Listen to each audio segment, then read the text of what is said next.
కర్ణుడైనటువంటి వాడు తలదించుకునేశాడు. దుర్యోధనుడు ఒక మాట చెప్పాడు, తాతయ్య వజ్రాయుధం అనేది చాలా గొప్పది, వజ్రాయుధం అనేది చాలా గొప్పది. దేవతల చేతులలో ఉండే ఆయుధాలలో అన్నింటికన్నా దేవేంద్రుల వారి చేతిలో ఉన్నటువంటి వజ్రాయుధం అనేది చాలా గొప్ప ఆయుధం. ఆ ఆయుధం అంటే ఒకప్పుడు కొండలకి పర్వతాలకి రెక్కలు ఉండేటువంటి, అది ఎక్కడంటే అక్కడ ఎగిరెగిరి వెళ్తూ ఉండేటువంటి కొండలు. ఆ కొండలకు ఉన్న రెక్కలను నరికారంట ఆ వజ్రాయుధంతో. అంటే ఎంత గొప్పది ఆయుధం. కృష్ణమూర్తి గారు చాలా మంచి వ్యక్తి, మంచి గౌరవమైనటువంటి పూజారి మన ఊర్లో. నిజంగానే ఎంత భక్తిగా చేస్తారో ఆయన, ఎంత వినయంగా ఉంటారో, ఆ కంకణం కట్టుకుని అంత పద్ధతిగా ఉంటారు. అంత పద్ధతిగా ఉంటేనే గుళ్ళో అమ్మవారి దగ్గర ఏ కార్యక్రమాలైనా కూడా సవ్యంగా జరుగుతాయమ్మా.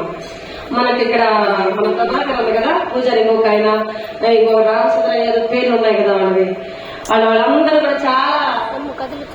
ఈ పేరేం పేరు? నాగరాజన్న.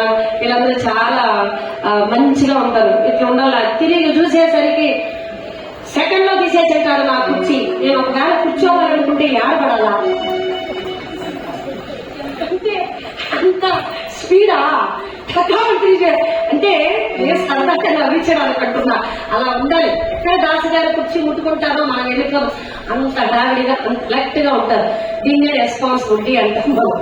అంత పద్ధతిగా ఉంటుంది. అది మనే నచ్చింది నాకు మన ఊర్లో. నన్ను కూడా అడిగారు నిన్న, ఏం మా రెండు వాయిద్యాలు నాకు ఇష్టం అట్లా అడగాల. హరికథ కూడా ఏమైనా ఇబ్బంది ఉంటే అడగండి, నేను చెప్తా. అడిగే వాళ్ళు లేకే తొలకలాడుతున్నాం మేము. ఏమండి బాబాయ్ గారు మీరు ఎందుకండి ఇది చెప్పలేదు, టైం ఉంది కదా చెప్పండి, లేదు ఇది విషయం గురించి చెప్పండి అని అడిగితే నేను సంతోషపడతా. ఎక్కడో ఎవరెవరితోనే చెప్పుకోకుండా నాతో అడిగితే డైరెక్ట్ గా చెప్పేస్తా. అంతేనా? అంతే. పెట్టండి గట్టిగా గోవింద నామస్మరణ. 7 కొండల వాడ వెంకటరమణ గోవింద. పెట్టు గట్టిగా, మంచి మొగుడు వస్తాను నీకు.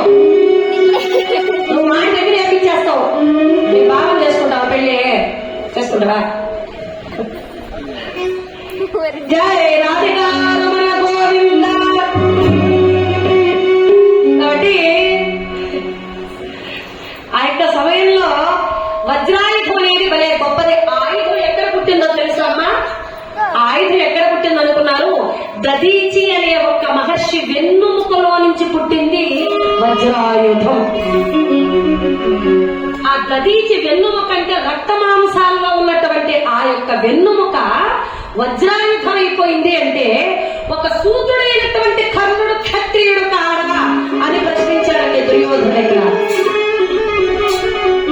ఎంత గొప్ప విషయం ఉందో తెలుసా? ఇది చాలా బాగా చెప్పరు, ఈ డైలాగ్ చెప్తే సరిపోతారంటే. ఇప్పుడు బంగారం ఉంది, చిన్నంగిట్లోనైనా ఒకే ధరే, పెద్దంగట్లోనైనా ఒకే ధరే ఉంటుంది. జిఆర్టీలో ఒక ధర ఉంది, కేడిఎం సేమ్ కేడిఎం, మళ్ళీ పక్క చిన్నంగిట్లో వేరే ధర ఉండదు. సేమ్ అంటే చెప్తాడు వాడు.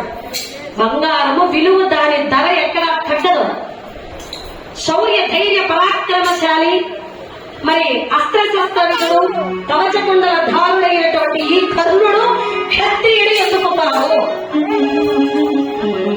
సేన కలిగినటువంటి వాడు, బలం కలిగినటువంటి వాడు, ప్రజాబలం కలిగినటువంటి వాడు, వీడు రాజులకు రాజు అనిపించుకోవడానికి అర్హత కలిగినటువంటి వాడు, ధైర్యం ఉన్నటువంటి వాడు. కాబట్టి